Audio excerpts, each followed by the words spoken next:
किसी ना किसी को तो बोलना पड़ेगा। हमारी ट्रोलिंग हो जाएगी इंटरनेट पे, यार मत बोलो। अरे भाड़ में गई ट्रोलिंग। किसी ना किसी को तो बोलना पड़ेगा, बहुत हो गया ये बॉर्डर रोकना, ये करना, गुंडागर्दी करना। सर ये लाखों रुपए के ट्रैक्टर पे 2-2, 3-3 लाख रुपए के म्यूजिक सिस्टम लगाते हैं। 50-60 लाख रुपए की सनरूफ वाली फॉर्च्यूनर के पीछे ट्रॉली लगा के ये लोग घूम रहे हैं यहां पे। ये कह रहे हैं कि 6 महीने का राशन, 6 महीने का डीजल पंजाब से अपने साथ लेकर आए हैं। ये कौन सा गरीब किसान है? मेरे सामने हाथ लगाए तिरंगे को, महादेव की सौगंध, उसकी पतंग न उड़ा दी ना मैंने। मैं अपनी शक्ल नहीं दिखाऊंगा पब्लिक में कभी। सर ये बहुत हो गया, ये बहुत हो गया। हम लोगों का ब्लैकमेल, सर पे आके बैठना, सर पे हमारे नाचना हर दूसरे दिन, और फिर बाद में विक्टिम कार्ड प्ले करना कि हमारे साथ बड़ा जुल्म हो रहा है, जुल्म हो रहा है। अभी इन्होंने जुल्म देखा नहीं है। जय हिंद दोस्तों, मैं हूं मेजर गौरव आर्य और आप देख रहे हैं द चाणक्य डायलॉग्स। इस वीडियो को लाइक करिए, हमारे चैनल को सब्सक्राइब करिए, बेल आइकन दबाना बिल्कुल मत भूलिएगा। दोस्तों आज मैं सीधी बात करना चाहता हूं भारत के माननीय प्रधानमंत्री श्री नरेंद्र मोदी जी से। जय हिंद मोदी जी। आज भारत का नागरिक होने के नाते मैं आपसे कुछ सीधी सीधी बातें करना चाहता हूं, क्योंकि मेरे पास कोई माध्यम नहीं है कि मैं आप तक पहुंचूं। मेरे पास ऐसा कोई माध्यम नहीं है कि मैं आपके सामने बैठकर अपनी बात रखूं, और मुझे यह भी श्योरिटी नहीं है, यह भी गारंटी नहीं है कि आप ये वीडियो देखेंगे भी कि नहीं। मैं मान के चल रहा हूं कि 99.9% ये चांसेस हैं कि वीडियो आपकी नजर से गुजरे ही ना। और ठीक है, लेकिन मेरे मन में शांति होनी चाहिए कि मैंने आपसे बात कह दी, बाकी ऊपर वाला जाने। सर ये जो किसान आंदोलन चल रहा है, इसमें मैंने कई चीजें देखी हैं, और मैं ये कहना चाहता हूं कि ये किसान आंदोलन है ही नहीं। और मैं ये बात आपसे कहना चाहता हूं, आप क्या मानते हैं नहीं मानते मुझे नहीं पता, आपकी मेरी आज तक बात नहीं हुई किसी भी मैटर पे। लेकिन सर ये किसान नहीं है कम से कम, और मैं आपको 5 कारण भी दूंगा ऐसा मैं क्यों समझता हूं कि ये किसान नहीं है। मैं विद प्रूफ, विद लॉजिक मैं यहां पे कुछ बातें रखना चाहता हूं। दूसरी चीज, जो आपके खिलाफ नफरत है, आपके खिलाफ नफरत ये क्यों है? पंजाब में कुछ जगह, पर ज्यादातर जो विदेश में खालिस्तानी रहते हैं, मुझे आज तक यह समझ में नहीं आया कि आपसे नफरत क्यों करते हैं। यह बात करते हैं ऑपरेशन ब्लू स्टार की 1984 में आप तो कहीं भी नहीं थे। 1984 में आपका किसी ने नाम नहीं सुना था। संघ वाले जानते होंगे आपका नाम, लेकिन आप कोई पावर स्ट्रक्चर में नहीं थे। ना आप एमएलए थे, ना आप एमपी थे, ना आप चीफ मिनिस्टर थे, ना आप प्राइम मिनिस्टर थे। आपके हाथ में तो कुछ था ही नहीं, आपको कोई जानता नहीं था 1984 में। 1984 में ऑपरेशन ब्लू स्टार किसने करवाया? मैं उधर नहीं जा रहा, सही करवाया गलत करवाया बात की बात है, दैट्स अ सेपरेट मैटर। आपने नहीं करवाया, लेकिन आपके खिलाफ इतनी नफरत क्यों? आपने हर समय सिख धर्म को पूरी इज्जत दी, और आप उतनी ही इज्जत सिख धर्म को देते हैं जितनी आप हिंदू धर्म को देते हैं। आप गुरुद्वारा साहब जाते हैं, आपने गुरुद्वारा साहब में मत्था टेका है, आपने गुरु ग्रंथ साहिब के सामने मत्था टेका है, आपने सर पे पगड़ी पहनी है, आपने सब कुछ करा है जो एक आस्थावान व्यक्ति को गुरुद्वारा साहब में करना चाहिए। फिर आपके खिलाफ नफरत क्यों? मैं ये समझना चाहता हूं। सर मैं आपकी पार्टी का भी नहीं हूं, सर मैं भाजपा का नहीं हूं, मैं किसी भी पॉलिटिकल पार्टी का नहीं हूं, लेकिन मैं जानना चाहता हूं कि मेरे आदरणीय प्रधानमंत्री के लिए इतनी नफरत क्यों है। सर नफरत इनको आपसे नहीं है, यह प्रॉब्लम कहीं और से आ रही है। यह जो नफरत है कहां से आ रही है? यह नफरत आ रही है पाकिस्तान से, और यह नफरत पाकिस्तान से इसलिए आ रही है क्योंकि आपसे नफरत करता है पाकिस्तान का डीप स्टेट, आपसे नफरत करती है आईएसआई, आपसे नफरत करती है पाकिस्तान की फौज, पाकिस्तान के सियासतदान आपसे नफरत करते हैं, और यही हैं इन खालिस्तानियों के स्पॉन्सर। वरना आपने ऐसा क्या? मैं एक चीज कोई बता दे, कोई इंसान एक चीज बता दे कमेंट सेक्शन में लिख के कि नरेंद्र मोदी साहब ने यह काम गलत करा, सिखों के खिलाफ करा। मैं साफ बोल रहा हूं, नरेंद्र मोदी जी ने अगर कुछ सिखों के खिलाफ करा है तो लिखो, यह आपने सिखों के खिलाफ काम करा है, लिखो कमेंट्स में जाके। मैं सबको चैलेंज कर रहा हूं अगर कुछ करा है तो। अगर आपको लगा है कि मोदी जी से कुछ ऐसी चीज हुई है जिससे सिख धर्म की इज्जत या उसकी मर्यादा में 1% की कमी आई हो, 1% की कमी, तो अब लिखो यहां पे। ये सारे के सारे जो खालिस्तानी है, मैं सिख भाई बहनों की बात नहीं कर रहा हूं, मैं सिख भाई बहनों की बात बिल्कुल नहीं कर रहा, मैं बात कर रहा हूं खालिस्तानियों की। ये चला रहे हैं पाकिस्तान का एजेंडा भारत के अंदर। मैं एक और बात कहना चाहता हूं, ये मुझसे नफरत क्यों करते हैं, मैं आपको ये भी बात बता दूं। इनकी नफरत का कारण क्या है? ये मेरे झूठे झूठे वीडियोस बना के एडिट करके ये दिखाने की कोशिश करते हैं कि गौरव आर्या ये कह रहा है कि कोट अनकोट सिखों के घरों पे ऐसा झूठ बोलते हैं कि इसने बोल दिया बुलडोजर चला दो। मैंने तो कभी नहीं बोला बुलडोजर, मैंने बोला खालिस्तानियों के घर पे बुलडोजर चलाओ। मैंने बोला पन्नू के घर पे बुलडोजर चलाओ, निज्जर के घर पे बुलडोजर चलाओ। मैंने कभी ये नहीं बोला कि सिखों के घर पे बुलडोजर, कभी नहीं बोला। एक बार कोई मुझे बोले, आप कमेंट्स में लिखो कि मेजर साहब आपने ये बोला था उस दिन। एक मेरा वीडियो, एक मेरा ट्वीट, एक मेरा इंस्टाग्राम, कोई भी social media, main stream media, एक बार मैंने सिखों के खिलाफ कोई एक सेंटेंस, एक लफ्ज बोला हो तो बताओ। ये लोग क्या करते हैं साहब, और ये मैं आदरणीय प्रधानमंत्री जी से बोल रहा हूं, ये इन्होंने मेरे साथ भी यही काम करा और इनको ऐसा लगा कि ऐसा विक्टिम कार्ड खेल के ऐसा दिखा के मैं डर जाऊंगा। मैं डरने वाला कोई नहीं हूं। और ये मुझे क्यों मुझसे नफरत करते हैं और मुझसे डरते हैं? क्योंकि इनके सामने कभी किसी ने मुंह नहीं खोला। कम से कम हमारी सिविल सोसाइटी में किसी ने खुल के इतनी तगड़ी बात इनके मुंह पे नहीं बोली। खालिस्तानियों के मुंह पे इतना जूता किसी ने नहीं मारा जितना मेजर गौरव आर्या ने मारा है। इसलिए मेरे सामने ये मुझसे डरते भी हैं और ये मुझसे नफरत भी करते हैं। और मुझे 2 रुपए का फर्क नहीं पड़ता। ये मुझे मारने की धमकी देते हैं। जो मारते हैं ना, वो ट्विटर पे डीएम नहीं करते भाई, वो फिर मारते हैं। और अगर तुम में से किसी की औकात हो तो तुम्हें पता है मैं कहां पे रहता हूं। प्रधानमंत्री जी, अब मैं आपको वो 5 कारण बताता हूं कि ये जो हैं अभी ये किसान है नहीं। और एक और चीज मैं पहले इसके कहना चाहता हूं, इसके पहले मैं 5 कारण दूंगा आपको। ये अन्नदाता कौन है? ये कौन अन्नदाता है? केरल का किसान अन्नदाता नहीं है, तमिलनाडु का किसान अन्नदाता नहीं है, कर्नाटक का किसान अन्नदाता नहीं है, आंध्र प्रदेश का किसान जो है अन्नदाता नहीं है, तेलंगाना का किसान अन्नदाता नहीं है, उत्तर प्रदेश का किसान अन्नदाता नहीं है, मध्य प्रदेश का किसान अन्नदाता नहीं है, मणिपुर का, राजस्थान का, गुजरात का, महाराष्ट्र का, कहीं का किसान अन्नदाता नहीं है। सिर्फ एक जगह का किसान अन्नदाता है, वो पंजाब। राइट राइट सर, ये प्रोपेगेंडा करते हैं ये लोग। इनको एमएसपी नहीं चाहिए, इनको देश में अराजकता फैलानी है। मैंने बहुत सर, मैं बड़े, किसी ना किसी को तो आवाज उठानी पड़ेगी ना सर, किसी ना किसी को तो बोलना पड़ेगा। हमारी ट्रोलिंग हो जाएगी इंटरनेट पे, यार मत बोलो। अरे भाड़ में गई ट्रोलिंग।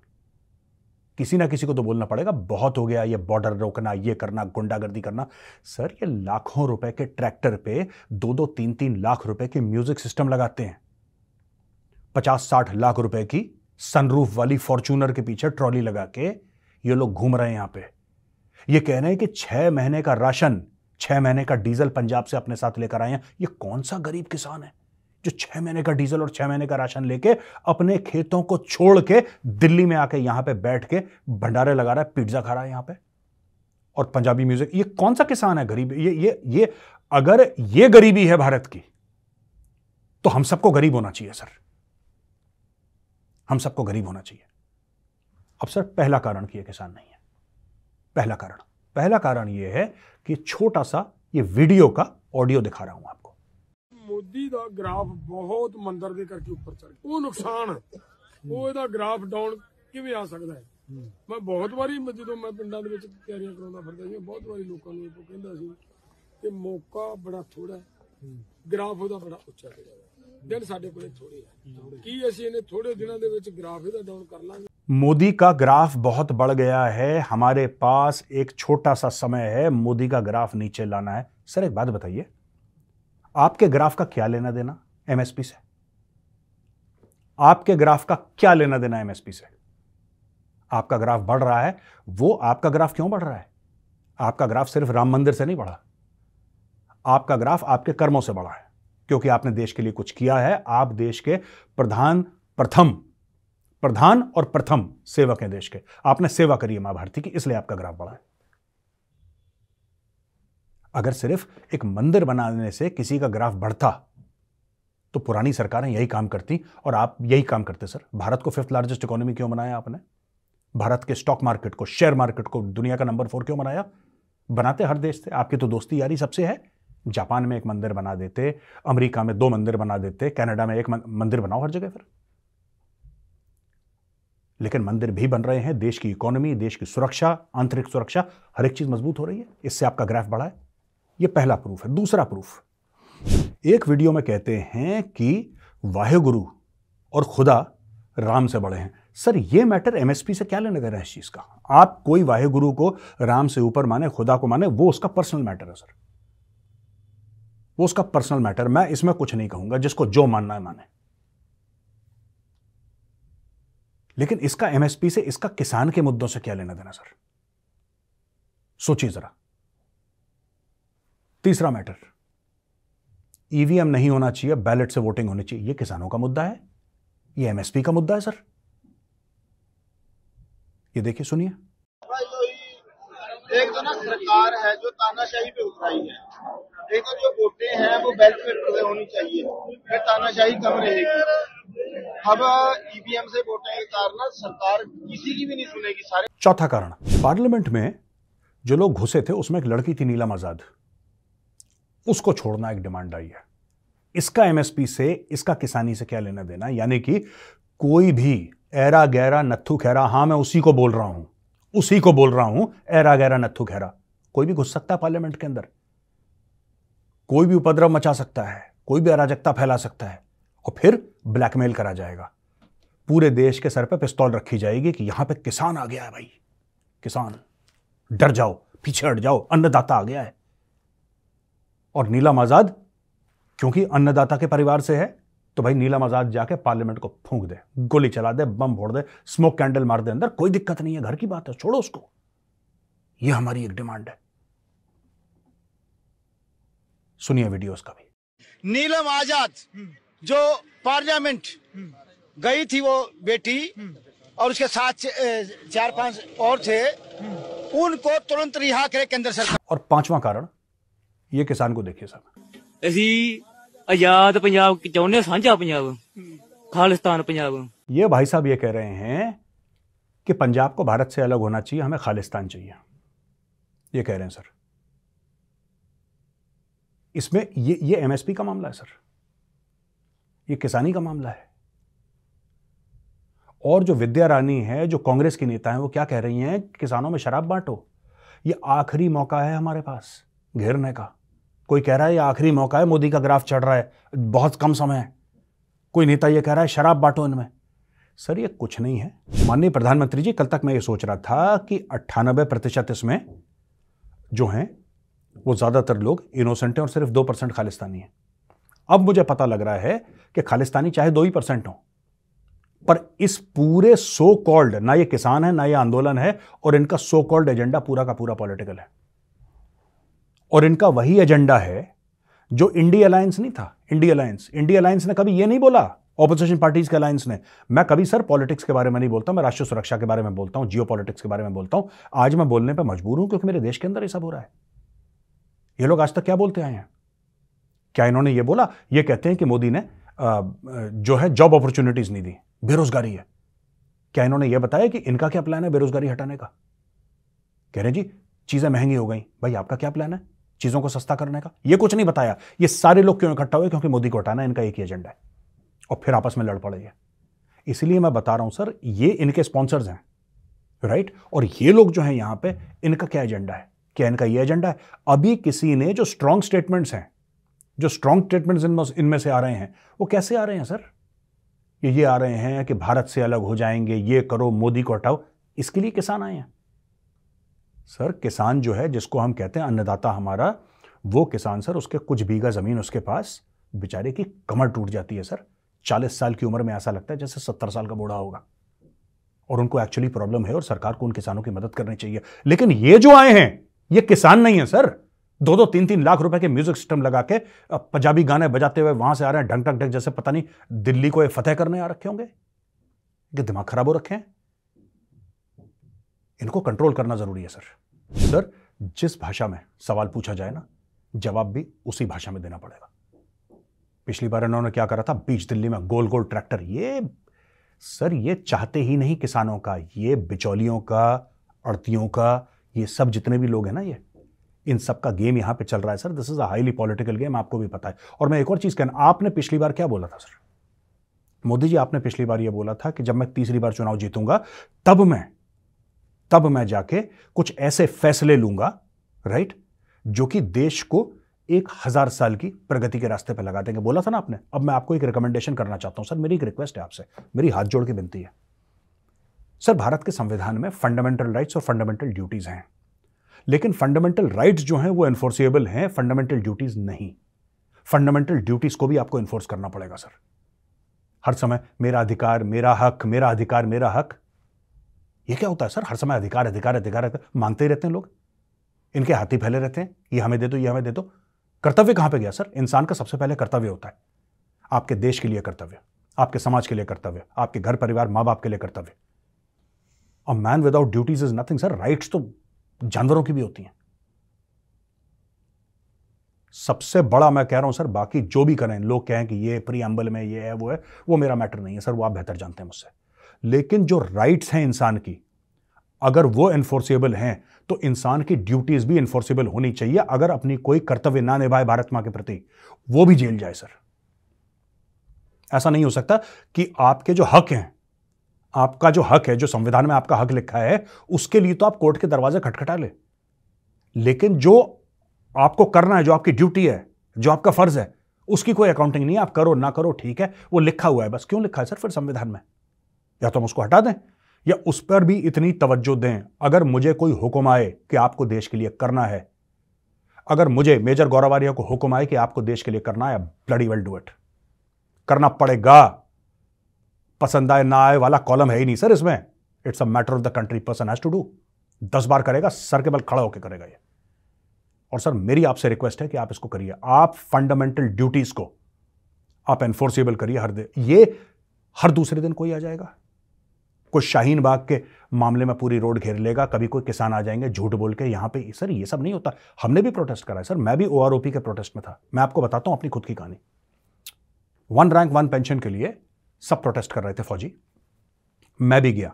मेरा कोई लेना देना नहीं है सर 1 रैंक 1 पेंशन से। मैं शॉर्ट सर्विस ऑफिसर हूं और फौजी अफसर को पेंशन तब मिलती है जब वो 20 साल की नौकरी कंप्लीट करता है। मैंने नहीं करी 20 साल की, मेरी 5.5 साल की नौकरी थी।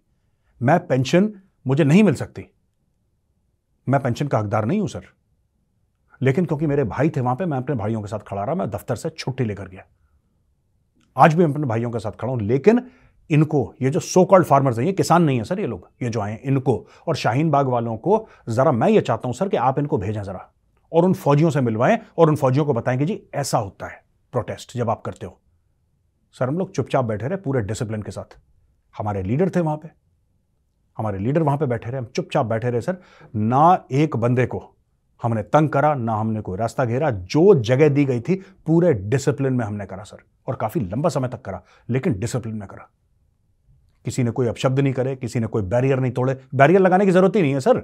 हमारे खुद की मॉरल वैल्यूज, हमारी खुद की मर्यादा, फौजियों की मर्यादा इतनी बड़ी है कि आपके 10 फुट के या सरकार के 10 फुट के बैरियर से बड़ी हम खुद नहीं करेंगे। बैरियर लगाओ ना लगाओ, डज नॉट मैटर, हम खुद नहीं करेंगे। हम में इतना डिसिप्लिन है और हमारी मांगे मानी गई। एक तरीका होता है sir, we gave the world, हमने एक तरीका बताया। अन्ना हजारे जी की जो प्रोटेस्ट मूवमेंट थी वो रामलीला मैदान में हुई, अच्छी तरीके से हुई, तमीज से हुई, कोई वायलेंस नहीं हुआ वहां पे, ढंग से हुई। कभी प्रोटेस्ट के नतीजे निकलते हैं, कभी प्रोटेस्ट के नतीजे नहीं निकलते हैं। इट्स ओके, इट्स ओके, होता है, कभी नहीं होता है, वो अलग बात है। लेकिन सर ये देश सबका है ना, और जो बात से नहीं मानते वो लात से मानते हैं। सर ये बात, ये जो दिल्ली है ना, मैं आपको एक बात बताऊं, ये जो दिल्ली है, ये जो पार्लियामेंट है, ये भारत का दिल है। और ऐसा हम किसी को इजाजत नहीं दे सकते कि भारत के दिल में आके खंजर उतारे। पिछली बार आंसू निकल गए थे सर जब तिरंगे को नीचे उतारा, वो निपट गया। उसके बाद वो दीप संधू जो भी था, वो सिंगर, वो एक्सीडेंट में खत्म हो गया। लेकिन यहां पे ट्रैक्टर फैला रहे हैं, यहां पे खालिस्तान का झंडा, खालिस्तान का झंडा, तिरंगे को उतार के खालिस्तान का झंडा लगाना चाहते हो? जिंदा नहीं जाएगा कोई वापस, ऐसा हो नहीं सकता। और मैं दिल्ली के जितने भी मेरे भाई हैं और जो मेरे भाई बहन यहां पे नोएडा में हैं, दिल्ली, फरीदाबाद, हर जगह, मैं उनसे सिर्फ एक चीज रिक्वेस्ट कर रहा हूं, ये काम सिर्फ सरकार का नहीं है, काम सिर्फ पुलिस का नहीं है। जितना ये तिरंगा भारतीय सेना का है उतना तिरंगा आपका है। आपके सामने तिरंगे का अपमान होगा, आप खड़े रहेंगे? नहीं, आपके सामने कोई तिरंगा को जलाने की कोशिश करेगा, अपने पैरों के नीचे डालेगा, आप खड़े रहेंगे? इस दिन के लिए आपके माँ बाप ने आपको पाल पोस के बड़ा करा था। इस दिन के लिए आप स्कूल जाते थे तो सावधान में खड़े होकर जनगण गाते थे आप, इस दिन के लिए कि आपके सामने कोई तिरंगे की बेइज्जती करे, बेगुरमती करे तिरंगे की, और आप देखते रहें कि पुलिस कुछ आएगी। पुलिस कुछ नहीं आएगी, आपका देश है, आपका देश है। मैं अकेला हूं सर, प्रधानमंत्री जी, मैं अकेला हूं। मेरे सामने को हाथ लगाए तिरंगे को, मेरे सामने हाथ लगाए तिरंगे को, महादेव की सौगंध, उसकी पतंग न उड़ा दी ना मैंने, मैं अपनी शक्ल नहीं दिखाऊंगा पब्लिक में कभी। सर ये बहुत हो गया, ये बहुत हो गया। हम लोगों का ब्लैकमेल, सर पे आके बैठना, सर पे हमारे नाचना हर दूसरे दिन, और फिर बाद में विक्टिम कार्ड प्ले करना कि हमारे साथ बड़ा जुल्म हो रहा है, जुल्म हो रहा है। अभी इन्होंने जुल्म देखा नहीं है। मैं प्रधानमंत्री जी एक बात कहना चाहता हूं, पंजाब में चिट्टा बड़ा फेमस है, पंजाब में ड्रग्स आते हैं, पाकिस्तान से आते हैं, नशा फैल चुका है गांव गांव, शहर शहर, गली गली में। ये किसान नेता उसके खिलाफ क्यों नहीं बोल रहे? उसके खिलाफ क्यों नहीं बोल रहे? तो बोले ना हम तो किसान हैं, हम तो किसानी मामले पे। हाँ, मोदी को कुर्सी से उतारो, ये तुम्हारे एजेंडा में है। ईवीएम नहीं होना चाहिए, ये तुम्हारे एजेंडा में है। किसानों को शराब पी के उनसे काम करवाना, ये तुम्हारे एजेंडा में है। खालिस्तान बन जाए पंजाब ना हिंदुस्तान का हिस्सा रहे, ये तुम्हारे एजेंडा में है। सारे जो असली चीज है वो कभी बात मत करना। कन्वर्जन की फैक्ट्री लग चुकी है, गांव के गांव कन्वर्ट हो रहे हैं पंजाब में। ठीक है, जिसको जो धर्म फॉलो करना है उसकी मर्जी। मैं ये नहीं कह रहा, अगर कोई ईसाई बनना चाहता है बने, मेरा पर्सनली कोई इशू नहीं है सर। अगर किसी भी हमारा सिख भाई बहन ये कहते हैं कि जी हमें ईसाई, आप बन जाओ ना, वो आपका मैटर है, वो मेरा मैटर नहीं है। लेकिन मैं ये कह रहा हूं कि कम से कम जो नशा चल रहा है वहां पे, जो क्राइम चल रहा है वहां पे, उसके खिलाफ तो बोलो, उसके खिलाफ बोलो। बस नहीं, जमीन बेची कनाडा, जमीन बेची कनाडा, इतना ही है सर इनका। और हर 2 साल के बाद आ जाते हैं विक्टिम कार्ड खेलने के लिए यहां पे, और वहां पे सोशल मीडिया में अन्नदाता अन्नदाता है। एक बात बताओ यार, मुझे एक बात बताओ, अवध का जो किसान है वो अन्नदाता नहीं है, तमिलनाडु का किसान अन्नदाता नहीं है, एक ही जगह का किसान अन्नदाता है? ये कैसे हो सकता है यार? हम पूरी इज्जत करते हैं पंजाब के किसानों की, लेकिन अन्नदाता सारे किसान, सारे किसान अन्नदाता हैं। सिर्फ एक जगह का किसान अन्नदाता नहीं हो सकता, हर जगह का, हरियाणा का किसान अन्नदाता है। जो हमें खाना खिलाए वो अन्नदाता है। और खाना तो फिर आप, मसाले आपके सारे साउथ से आते हैं, मसाले आपके सारे साउथ से आते हैं, गेहूं आपका मध्य प्रदेश उत्तर प्रदेश से आता है, चावल आपका बंगाल से आता है। बंगाल का किसान भी अन्नदाता है, अन्नदाता तो फिर सारे किसान हैं। और मेरे बारे में झूठ झूठ सिखों के खिलाफ है, इसके खिलाफ है। मैं क्यों सिखों के खिलाफ हूं? मेरे सबसे अच्छे दोस्त सिख हैं। जब मौका मिलता है मैं गुरुद्वारा साहब में मत्था टेकने जाता हूं। ऐसा कोई गुरुद्वारा साहब नहीं है जिसके आगे से ना जाऊं तो मैं एक बार सर झुका के आगे से ना गुजरूं। मैं कैसे सिखों के खिलाफ हूं भाई? पर क्योंकि मैं खालिस्तानियों के खिलाफ बोलता हूं तो सर ये झूठे वीडियो बना के ये गौरवारिया सिखों के खिलाफ है, इस तरीके के। क्योंकि ये चाहते हैं कि प्रेशर पड़े, मुझ पर कोई प्रेशर नहीं पड़ता और मुझे कोई फर्क नहीं पड़ता। तुम्हारे घटिया वीडियो से अच्छा तो वीडियो मैं बनाता हूं, रोज बनाता हूं और बनाता रहूंगा जब तक सांस चलती है। प्रधानमंत्री जी, मेरी आपसे रिक्वेस्ट है हाथ जोड़ के, सर जो शांति से प्रदर्शन कर रहा है अपना, उसका स्वागत है सर, उसका संवैधानिक हक है। जो लड़ाई झगड़े की बात करे, जो बैरियर तोड़े, सर उसका जीवन काल कोठरी में बीतना चाहिए, उसका जीवन काल। यू कैनॉट, आप सर देश के खिलाफ, ये सर सेडिशन का केस लगे इनके ऊपर, इनके ऊपर गद्दारी का केस लगे। जो ये बैरियर तोड़ रहे हैं, जो ये बाकी जो किसान हैं, हमारे भाई हैं जो चुपचाप प्रोटेस्ट कर रहे हैं, संवैधानिक तौर पे प्रोटेस्ट कर रहे हैं, मैं उनको नमन करता हूं। ठीक है सर, मैं उनके, चाहे मैं उनसे अग्री करता नहीं करता, मैं उनकी बात मानूं ना मानूं, लेकिन हाथ जोड़ के उन किसान भाइयों से, वो पंजाब से जो ज़्यादातर आए हैं, मैं उन पंजाब के किसान भाइयों के सामने हाथ जोड़ के नमन करता हूं जो ढंग से। लेकिन जो यहां पे जिसका ज़्यादा खून में उबाल आ रही है कि हम ये कर देंगे वो कर देंगे, तो बेटा फिर चमकाना हमें भी आता है, ऐसी बात नहीं है। और ऐसा चमकोगे ना कि बल्ब की तरह चमकते रहोगे। मैं प्रधानमंत्री जी बस यही कहना चाह रहा था, और मेरी आपसे विनती है सर कि इनको टाइट करिए। ये जो हैं, जो अराजक तत्व हैं, जो यहां पे उल्टी सीधी बातें कर रहे हैं, ये जो आईएसआई का एजेंडा चला रहे हैं, सर ये they need to be punished sir. इनको सजा मिलनी चाहिए और मैं चाहता हूं, ये मेरी आपसे विनती है, हाथ जोड़ के इनको सजा आप दीजिए। मुझे बस इतना ही कहना था। नमस्कार प्रधानमंत्री जी, जय हिंद।